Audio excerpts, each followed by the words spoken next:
Dia Yiva Corja. Hello, friends. How are you getting on? Yeah, I hope you are all well at this. Again, I've always said this and I'll say it again.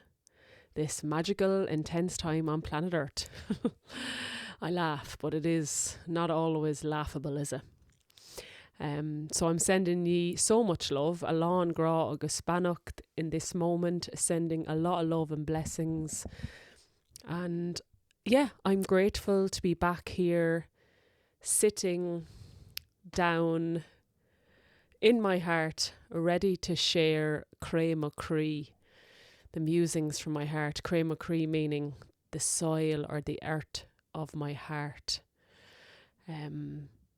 Because there's been a lot stirring in the lead up to Eclipse season. If you're not aware, Eclipse season is starting next week. I've talked about it many times on my podcast. There's even standalone episodes for Eclipse season because it's that big. Anyways, there's a lot moving. Elaine, Fuinev, and Chroí agus ma corp, a lot of energy in my heart and my body at this magical, intense time. So before we dig into today's musings, as always, a wee invitation for us to just slow down here for a second. And just taking a breath here together.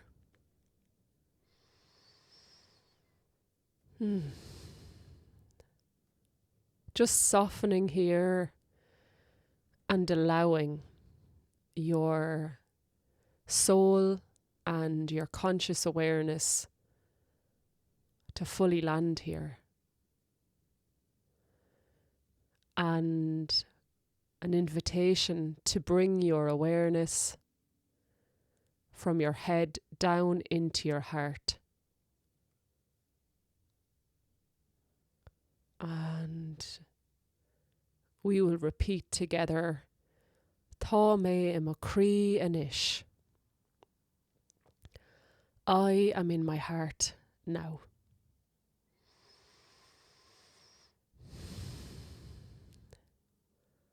So whatever you find yourself doing today, as you listen, just allowing presence, allowing the words to bring you back to this moment, this present moment, where worries and doubts can be dissolved through the power of presence. So even allowing yourself to just lay down all the worries and concerns while you listen here, allowing this to be your spiritual practice today, or this morning, this evening.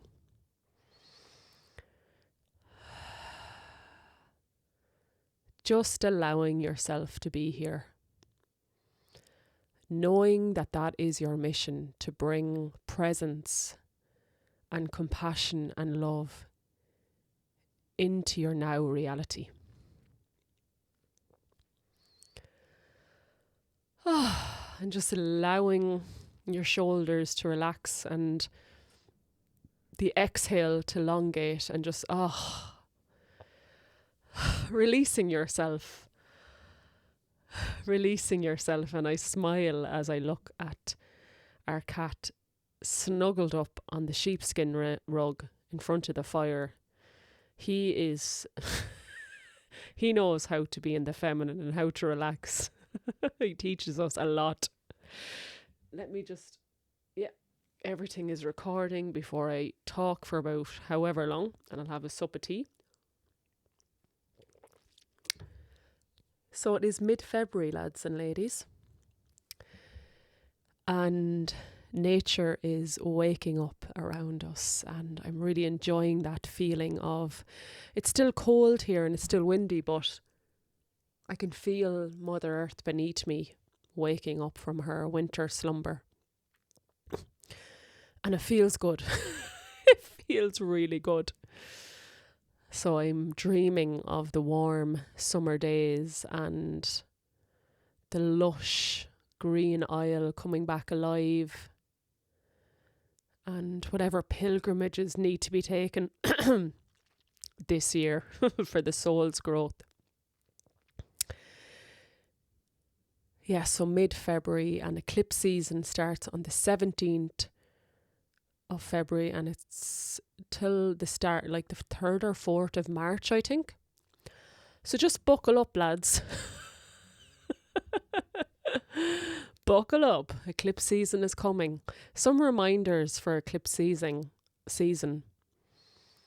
For myself, firstly, for you perhaps maybe as well, is we're extra sensitive during eclipse season.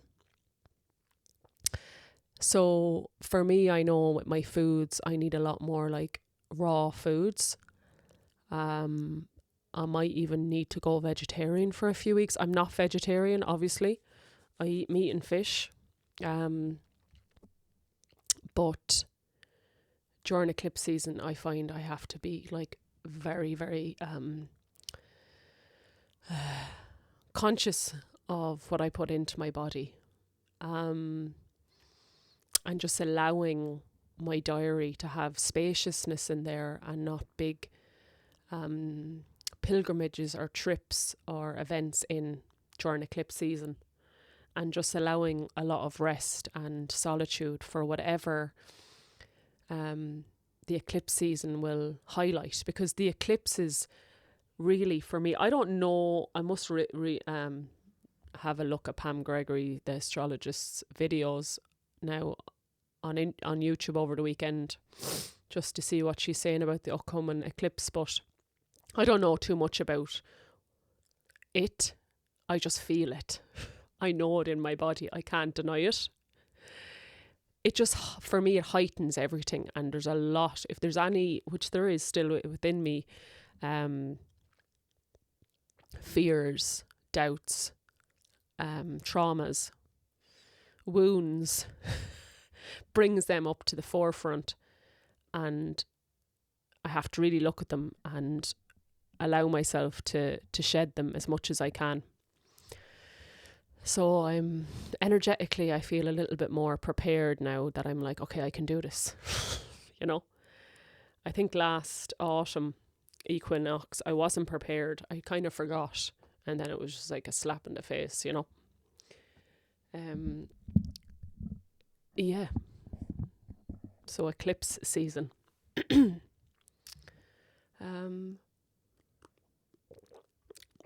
I also just wanted to mention there is a few big topics swirling around. I'm not sure which needs to come through today, but I pulled an oracle card this morning.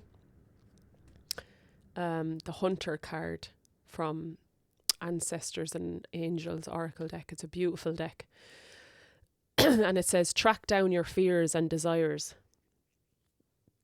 And when we look at our fears, we're seeing usually our biggest desires, because what we're most afraid of, you know, our dream vision can lie on the other side of that, or vice versa.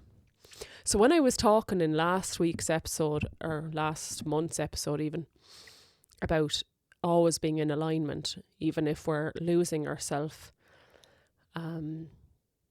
we're always in alignment because we're learning. I was also reflecting on to follow, like say you've lost yourself and you're feeling that something needs to change in order to feel more alive, or you could say more in alignment, but you know what I mean, more on the path that you know you're here to forge in this lifetime. It takes a lot of courage, lads, to say, this isn't working. I'm not fully myself in this scenario. I'm denying a part of my soul here. I need to actually make a change. You know, we'd only use that statement of, oh, I'm always in alignment to get stuck and be in always picking the safe option. And it's a fine line, it's a fine balance, isn't it, of being too comfortable and overly safe because we're afraid to go on to the next path that God is paving for us, or that we've paved for ourselves long ago. We're like, I'm going to come into this incarnation, I'm going to go as far as I can towards my fullest potential and dream vision. And since I recorded that podcast episode, I think it really released something for me that, okay, yes, I am always in alignment because I'm learning and growing, but also, is there any fears there that are stopping me really going into my fullest expression and soul's desire? Does that make sense? And I luckily was around community for the Imbulk Bridget's Day threshold, and we were in prayer and ceremony, and I realised that I really needed to call on Bridget's fire of courage. Please, Bridget, give me the courage to overcome all fear so I can fulfill my destiny in this lifetime.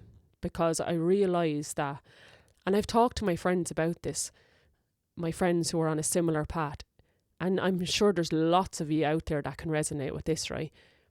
There is a burning desire to live a fully conscious life as much as possible, close to nature, homeschooling,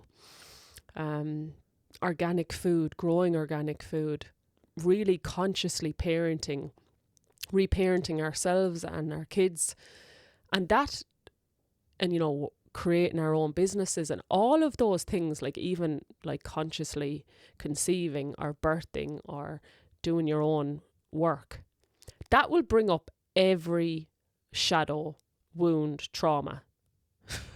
Getting back on the land, where there's native trees and forests for a forest school. Like, I just realised that I know these things are a part of my path, but there's still like lack mentality or fear there that is blocking that reality from actually being manifested. And it's not easy for me to say that, but it's the truth. Like, I'm not here for just a simple existence. In some ways I wish I was, right? Because it'd be a lot easier.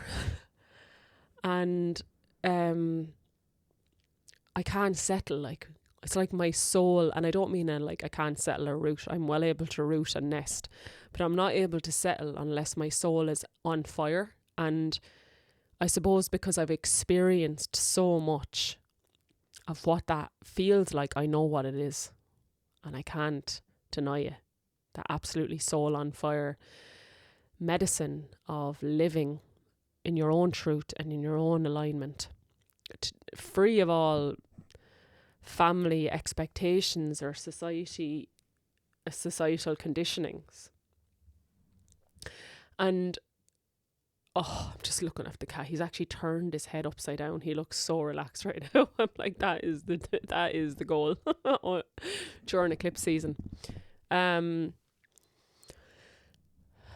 going to give you an example. I remember my friend in England said to me, and I know she lives in a beautiful thatched cottage, and she's like, I know this is temporary. I know I have to, we're going to live on a big piece of land with a forest to homeschool. And she's like, but I just like, where is the land, and how will we get that, and how will we pay for it? And I have a similar vision. And I said to her, we have to overcome all those doubts and fears. And that's what we're here to do, is to realise how supported we are, and that to really trust that what we desire, we are worthy of and can be provided for us if we trust enough. And obviously I'm still moving towards that, or moving through that. And just like my recent bleed, it's such, like, I will hopefully I will in the future do another podcast episode dedicated to menstruation and bleeding. My most recent bleed there, I just had such a powerful experience where something, like, I looked in the mirror while I was meditating opened my eyes, there was a mirror on my altar, and I just cried. I was like, oh my God, I finally see my own power and wordiness. And there was just something like I really witnessed my soul's power. And we all have that, lads.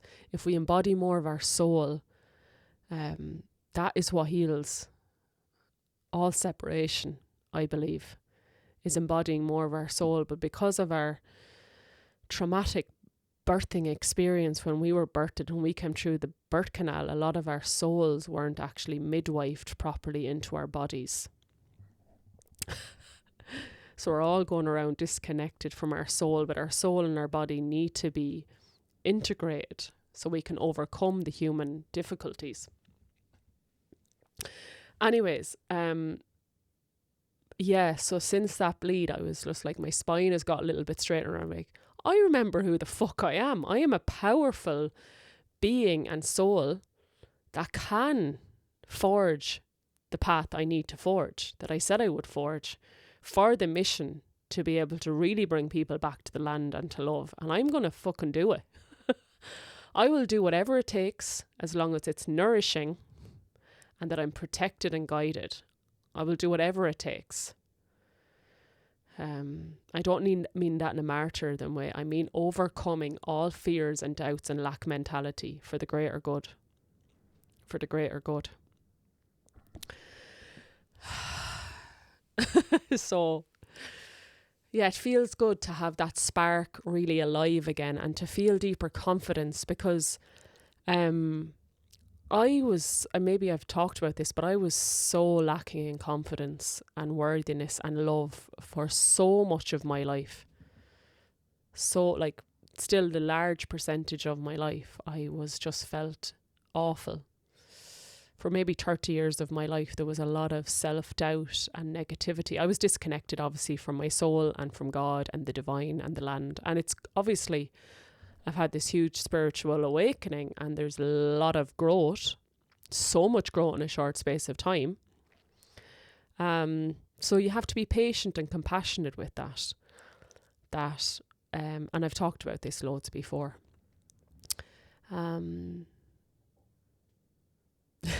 Yeah, I'm just feeling a wave of my own medicine come back to me now, which is like, yeah, patience and compassion. Not everything blooms overnight. Nothing blooms really overnight. From when it was first seeded. So just obviously seeing the remnants of this lack of confidence still there, and then this bleed, it was like, there's definitely a seed planted there of deeper confidence and worthiness for myself and confidence in my own abilities. I think I lost that for a while, because you're, dark night of the soul, you kind of give up everything, and you're like, God, can I even do that anymore? Like, it's a real dissembling and dismantling when we move away from that hustle and overdrive, and we're finding a new rhythm, which I spoke about last month. The new rhythm, allowing deep rest in, dissolving the overdrive, and seeing what are my physical capabilities now.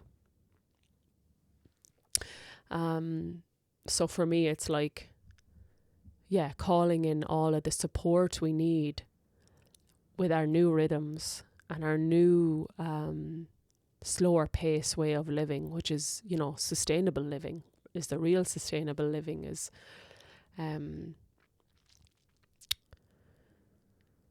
internal one.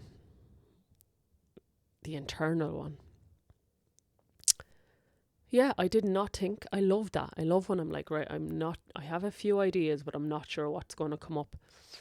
Let me just pause for a second and see what else.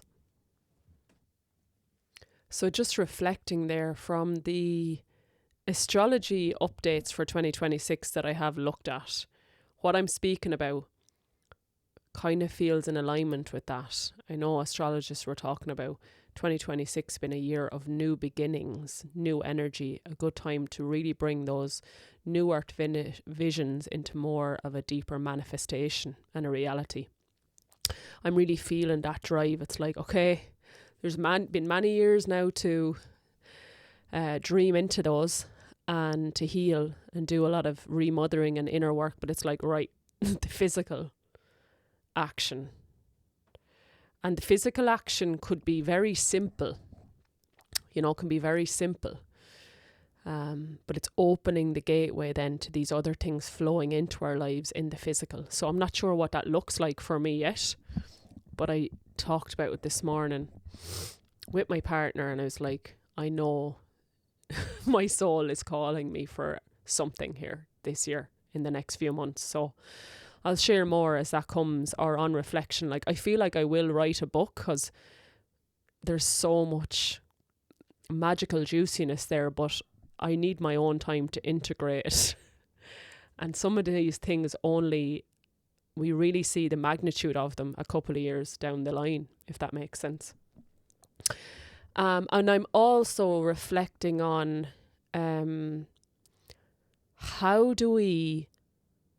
so a lot of the time for me, and I was reading this in my astrology, I think it's my Sun and Taurus stuff, is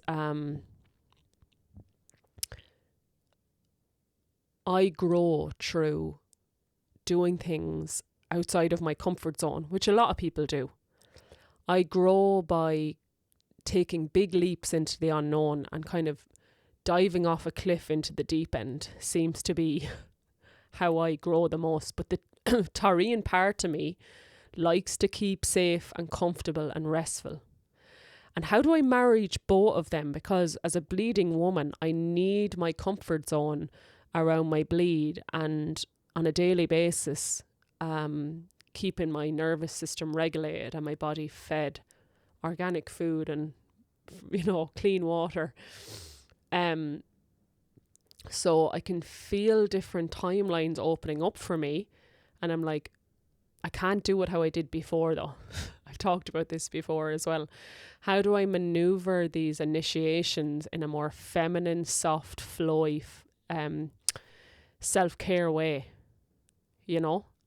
How we bring our visions into reality has to be different, I believe, for all of us. It's not this hustle and bustle burning ourselves out. And I'm thinking, I follow 2 Irish off-grid homestead groups on our channels on YouTube, and they're redoing derelict houses for the derelict housing grant. I just love watching those sorts of things on YouTube. And both of the families, both the men kind of burnt out after the renovation. And I was like, there's just no way I'm doing it that way. I don't care if the grant is 70 grand or 700 grand. I am not doing anything that will burn myself out again as best as I can. So I'm learning, it's like, I wouldn't do it in that way or that way or that way. Actually, it's a way that hasn't been present for probably thousands of years on this land, or in the collective consciousness of doing things in a soft, easy way. A client said to me, I'm learning, Elaine, that I can get things done without having to do anything. I'm getting things done without having to do anything. And just allowing that to land. How does it feel? Is it possible? Do you feel that's possible?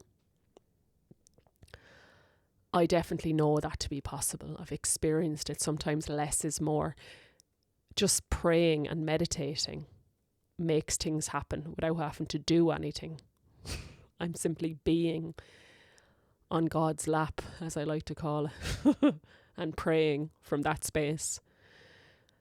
Sometimes a little bit of aligned action, or sometimes, has to happen, like taking that jump into the unknown. Eckhart Tolle talks about it in A New Earth. He says you can be really successful without really needing to go against your own values or going against your body or hustling. It's about being in the divine flow and grace. And success will come Success is actually a state of being, not something we arrive at. Success is a state of being, not something we arrive at. So even within this knowing that there's more I need to do, because there is action needed, however big or small, that everything is enough in this moment as well. And even though I'm sitting here today talking to you about, okay, the soul fire that's needed, or the heart fire that's needed for the next chapter in my journey, on a daily basis, there's a lot of peace that this is enough. I am enough. Seeing the perfection in the slow life that I've created, in the organic food and the well water that I drink, in being able to love my job. Like, I love my work with my clients. I love it. I love my life. Like, that is a rare thing still. So I am so grateful for everything that I already have. And it's not that it's not enough. It's just that there's how do I describe it? I was talking about it this morning. It's like I just know there is the divine creator, source, God, whatever you want to call it, is calling me into the next chapter. And yeah, I was talking about this recently. I don't feel well. No, it's not that I don't feel well. Something happens when I'm not in my full soul's expression. Like, how do I describe this? I was saying to my friend Claire, we spent in bulk together, and I was like, my soul feels nourished when I am with my community around the turning of the wheel, like, you know, in bulk, solstice. I need to be around my community to celebrate on the land, because that's what my soul is here to do. When you follow your soul, it really can nourish your physical body as well. If you do it in that nourishing way that I talked about. So like, I just don't, something kind of, it's not that it's missing, because everything is enough, but there's, how do I describe what it's like?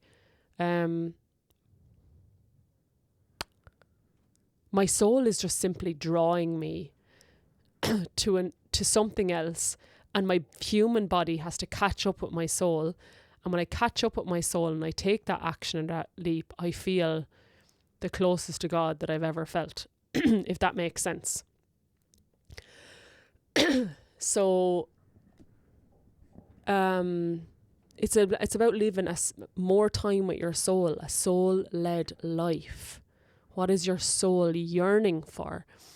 And this isn't about just like having materialistic things at all. This is about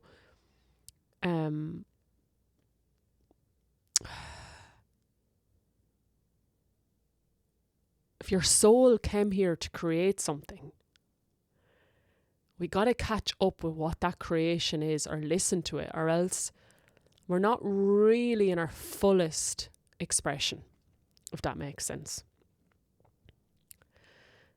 I remember like washing my clothes in the river in Wales when I was out camping, and I felt like this is my soul's fullest expression right now. I just felt so close to nature, such a wild, holy woman that day. And I was like, and we were cooking our dinner on the fire by the river, and I was like, this is, and like, obviously I'm not going to do that right now in winter in Ireland. That wouldn't feel nourishing at all, but it's like, can we just follow those callings more? You know, because that heals. Like, I'm feeling really solid in myself, emotionally, physically, spiritually. And I think it's because, for many reasons, but it's that soul embodiment is there, and I follow and listen to my soul's calls and yearnings. And I repeat to myself, I am willing to do what it takes. I know there's a lot of gunk and fear and lack mentality to move through, but I will fucking move through it. I will move through it. You know, there is in Ireland, there can be a lot of lack mentality, and I'm just like, I'm just not engaging in that consciousness anymore, you know, within myself and my lineage. So yeah, following, you know, coming out of the dark night of the soul where we've been in purification and shedding and saying, okay, it's time, lads, for the soul to really be in its fullest expression now. Yeah. And that will vary for everybody what that looks like. You know, somebody's fullest soul expression is just really enjoying family life. And I can't wait to enjoy that someday as well. But it will look different for everybody, and that's why we can't compare. It's just a feeling of knowing what's going to bring you into that soul fire.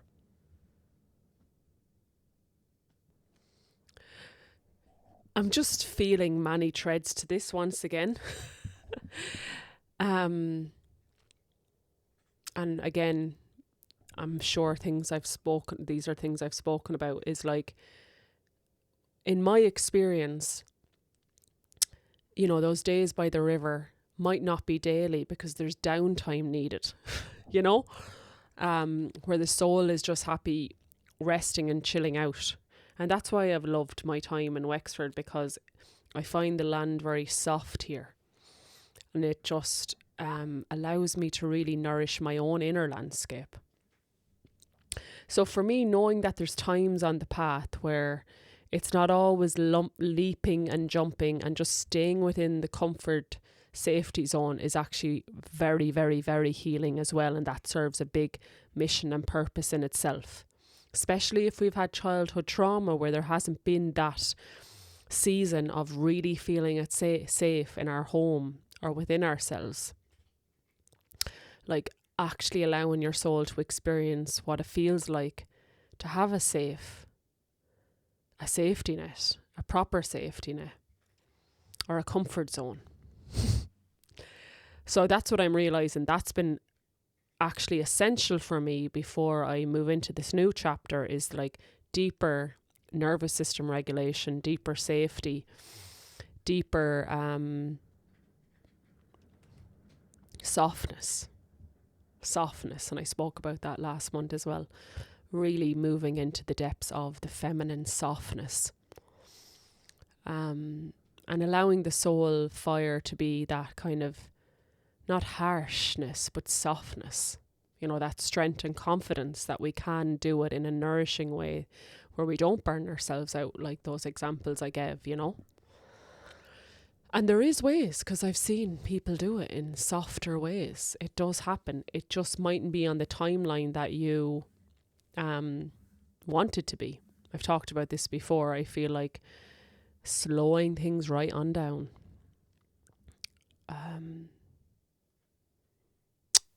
Yes, I feel like there was another thread on that. No, it'll come back if it's meant to. It will come back if it's meant to. I remembered the thread, or maybe it's a new one, I don't know, but I'm going to share it. Is, I know there's a lot of different perspectives here, and I'm sorry if they sound like they're contradicted one another, but for me it's just not linear. This way of the heart and soul. What's allowed me, because I used to be chasing the soul highs, driving all over the highlands in Scotland in winter, which was not good on an energetic level, but my soul was, you know, loved it. But it has to be an integration where your body is happy and able for it as well. And I really did burn myself out chasing those kind of highs. And I don't need to do that anymore, because my soul is more embodied now. So just as I said, like on a daily basis, just sitting and calling my soul in more, or just saying hello to it, or just, you know, sitting with my soul during meditation as I eat my organic food. That sustains me. So I don't have to go out and chase highs by being out cooking food by the fire when I don't really feel the weather is there or the energy is there. Do you get me? So a I've said this before, but people who've known me over the last few years who now meet my new energy, they're like, wow, Elaine, there's a big shift there. Even my mum said it actually last week, because my nephew was born, which is just like such a heart expansive experience to me, a newborn that's related to me. I've never had that before. It's the first grandchild in the family. It was incredible. I just went to bed that night and my heart was so open. Obviously this little soul has just come from the other world, so he is so bright. Anyways, I came home a day before we were heading up to my brother's house, and she was like, oh wow, Elaine, like you used to be just like home last minute, rushing around. It used to stress me out how much I would rush around and try and squeeze lots of things in. And I was like, oh, I'm a new woman now, ma. Like, if I could have come here even a couple of days earlier, I would have. But I was resting in Wexford. So there's a completely new rhythm for me that is, I don't need to externally resource or externally source the highs, because I experience that through resting and meditation, and that actually brings me more. There's less what's the word, dark nights of the soul or dense energy or dysregulation of my emotions, because I'm more in my body. My soul is more in my body, so it's not a separate thing. I don't just do things for my soul and disregard my body's needs. It's integrated. Does that make sense? I know this is all stuff I've kind of weaved in before, but before we start a new chapter, it's sometimes really good to reflect on the previous one to see, okay, how am I doing this new chapter differently? So I do listen back to my podcast episodes as a kind of a kick up the arse. Come on now, you learnt that mistake, don't do it again. The Pilgrim's Path Part 2, which I found a really good episode to re-listen to recently. It was all about we're still in North Node in Pisces collectively, and the episode was about that for me. Like, how do I really allow myself to not do things when my own cup is empty? Like, I'm here to be in service to community and the world, but doing it from a full cup, it's a completely different energy. When we serve from a full cup, we're actually serving nourishment. When we serve from an empty cup, even if we're talking about really good things, the energy we're sending out is actually depletion and burnout. That's why I was like, I don't know if I should be watching these videos on YouTube where people are living off grid and burning themselves out. I don't know if I need more of that energy in my space. I've been trying to shed that. But because I'm not really doing much at the moment, it's nice to watch other people do it. Anyways. So yeah. Where was I? New rhythms. Yeah. Yeah, so also, just that reminder, lads, that no matter what we are navigating this year so far and for these months ahead, for many of us, there is a big mission in this lifetime. We are the leaders. If we are awake, we are the leaders, because we have a higher perspective and a connection to nature and the divine that a lot of people don't have, right? I hear from ye, I talk to ye, I know you're all navigating your own spiritual awakening and path to creating that which the divine is calling you to create for not just you and your family and your lineage, but for your community. And for me, the main thing is just leading with compassion and patience. That I'm compassionate with myself no matter what. I'm actually recording this on Valentine's Day, and I have a beautiful blooming red rose in front of me, and I'm just always reminding myself, to lead with softness and patience, and again, compassion. because that's when we create things from the correct energy, not this like hustle, rush, harshness. Oh, look, I haven't this completed yet, or I haven't manifested this yet. Do you know what I'm saying? We must lead with love. We must lead with our own rhythms and our own flow and grace. And allowing everything to blossom from that space, rather than I should have this done by this age. That's what we're moving away from. So creating these new ways of being, or manifesting, or, you know, it's a real radical shift into trust. I've talked about that a lot. Trusting your journey, really trusting that the divine has our back always. And I think I'm still an infant when it comes to that. You know, for so long I studied for 5 years to become a social worker, so I would have a good, reliable job, and I would have a set income every month. And obviously I loved my service as a social worker, and I still in ways am very much serving from that place of social work kind of hat. But obviously I'm working for myself, and it's completely different energy when we're like, you're living in the mystery when you work for yourself, because you don't know. So that's been a great initiation for me, but I know there's many other ways that I'm still holding on to these old ways of operating. And I'm ready to release them, you know, with softness and grace. I really see that there's a lot more of my soul that can come into my body, even more of it, to really help me to be in a state of complete trust. And surrender. So for me, it's like, you know,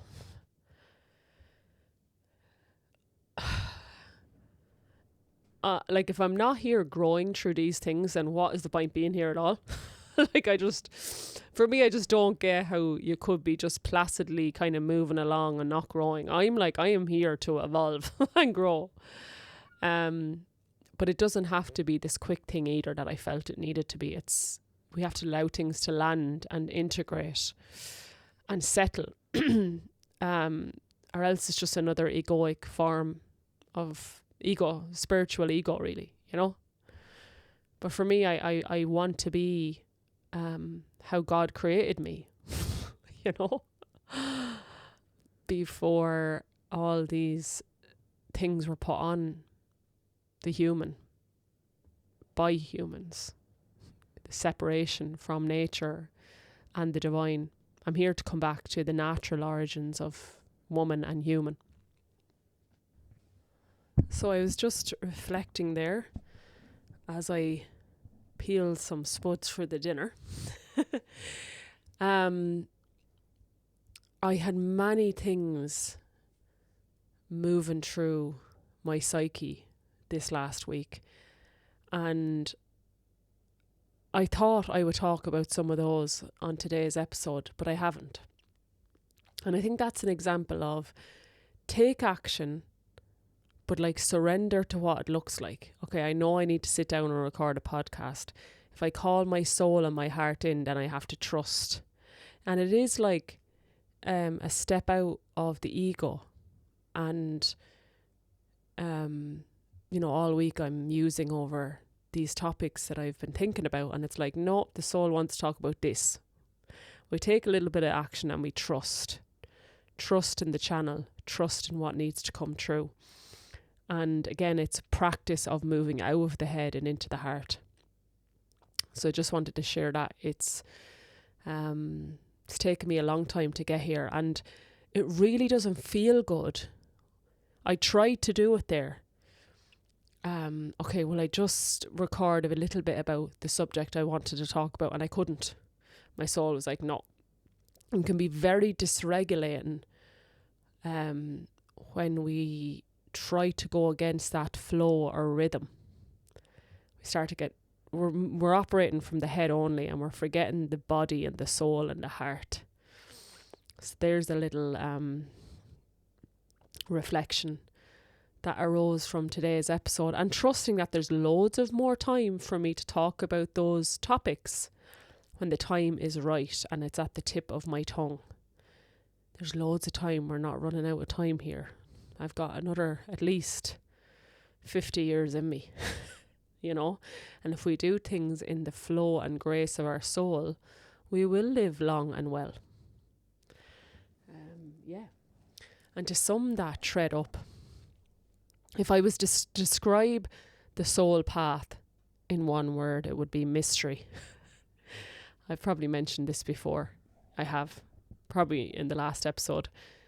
It's a mystery. Like, I don't know how liberating it can be to say that. You know, there's a new chapter for all of us coming, as there always is every year in the spring. And the chapter isn't written yet. We don't read the chapter and be like, okay, that's what I have to do. It's all written in stone. There's certain things in your path that are maybe written in stone, but how we get to those destinies or destined path is free will and is unknown. So, for example, it's your destiny to have children and get married, but how you go about walking towards that is uncertain. You know, there isn't a shop you go to and you buy these things. Do you know what I'm saying? It's the ever-evolving mystery of I don't know. And a lot of people are afraid of the unknown and the mystery. So they have these permanent jobs and very safe lifestyles, which isn't allowing any soul growth. So I invite you into this ever-evolving mystery with me. I'm excited for the year ahead. I'm excited to sit here in my heart. Probably not this, it won't be this exact space because I'm in it won't be this exact space, but I'm excited to sit here in my heart and see, oh wow, look where the last year has brought me, because the year of the horse is coming, right? There's a new beginning in spring that happens, and it's exciting, and it can be scary, but it's like, I pray for us all to have the courage to move past limiting beliefs and conditioning, to allow the full potential of our soul to come true this year and in this lifetime. So I'm going to leave it there, my Anam Karja, my soul friends. Thank you for being here and receiving my heart and my words. Sending love and deep appreciation to you all. And a prayer that you will be nourished this eclipse season. And praying for peace on earth. Peace on earth. I pray for the day that our descendants will not know what war is. I pray for that day. Okay. Lots of love, my friends. Slán go fóill. Bye for now.